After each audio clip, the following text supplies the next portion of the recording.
నాన్నగారు అదే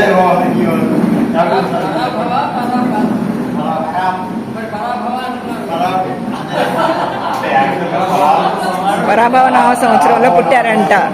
పుట్టారు.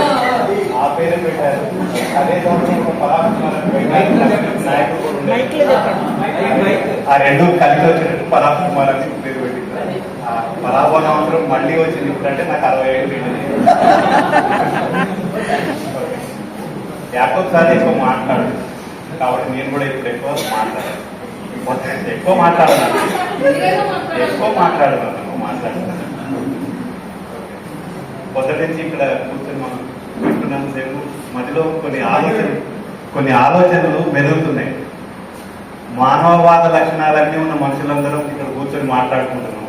మానవ వికాస వేదిక ఆధ్వర్యంలో మానవ వినాశనాన్ని ప్రోత్సహిస్తున్న, మానవ వినాశనానికి పాల్పడుతున్న వాళ్ళేమో ఇలాంటి భావాలకు దూరంగా ఎక్కడో వాళ్ళ పనిలో వాళ్ళు మొత్తం ఈ ప్రపంచాన్ని కాదు, ప్రపంచంలో ఒక మనలాంటి వాళ్ళని వినాశనం చేసి వాళ్ళ బాగు కోసం యుద్ధాలు సృష్టిస్తున్న తరుణంలో ఇక్కడ కూర్చొని వినాల్సింది ఒక ట్రంప్, ఒక నెతన్యాహు, ఒక అమిత్ షా. వాళ్లకు మానవవాదం నేర్పాల్సిన అవసరం ఉంది.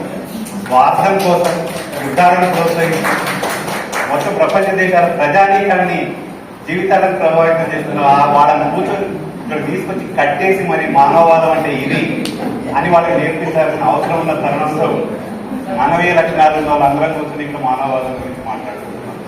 ఒకటి అది అనేకపోతే యాకోబ్ సార్ తోటి మేము ఒక 20 సంవత్సరాల పాటు స్పందన సామాజిక అధ్యయన వేదిక అని ఒక సంస్థలో కలిసి పనిచేశాము.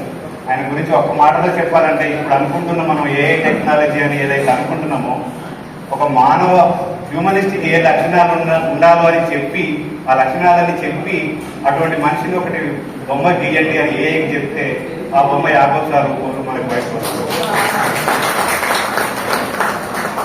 ఎందుకంటే ఒక 25 సంవత్సరాల కలిసి ప్రయాణం చేసిన ప్రయాణంలో ఎప్పుడు ఆలోచనలు వినడము, చిన్నగా మాట్లాడడం, ఆలోచనలను అనుసరించడం తప్ప ఎప్పుడు ఒక గట్టిగా ఆదేశించిన మా పాపన పోలేదు. అట్లా ఉండబట్టే ఆ సంస్థలో మేమంతా కలిసి పనిచేయగలిగాం. వాళ్ళ కూతురు, వాళ్ళ ఫ్యామిలీ వాళ్ళ ఉన్న విషాదాల్లో కూడా సంతోషం అంటాం కదా. ఈరోజు ఫాదర్స్ డే, ఈరోజు హ్యూమనిటీ డే. ఈ 2 రోజులు కలిసి వచ్చిన సందర్భంలో మా నాన్నగారి పేరు మీద గ్రంథాలయాన్ని, అది కూడా మళ్ళీ ఆయనకి ఇష్టమైన రీడింగ్ రూమ్ ని ఓపెన్ చేయడం మాకు చాలా సంతోషంగా ఉందని వాళ్ళ హర్షం వ్యక్తం చేస్తున్నారు. ఈ సందర్భంగా నేను ఒక చిన్న మాట చెప్తున్నాను. ఈ నెలాఖరి పీఠలో ఆ రిటైర్మెంట్ ఫంక్షన్ లో ఆహ్వానంలో ఒక చిన్న వాక్యం పెట్టారు. దండలు శాల్వాలు లేకండి, మరీ తప్పదనుకుంటే ఒక పుస్తకం బహుమతిగా తేండి అని.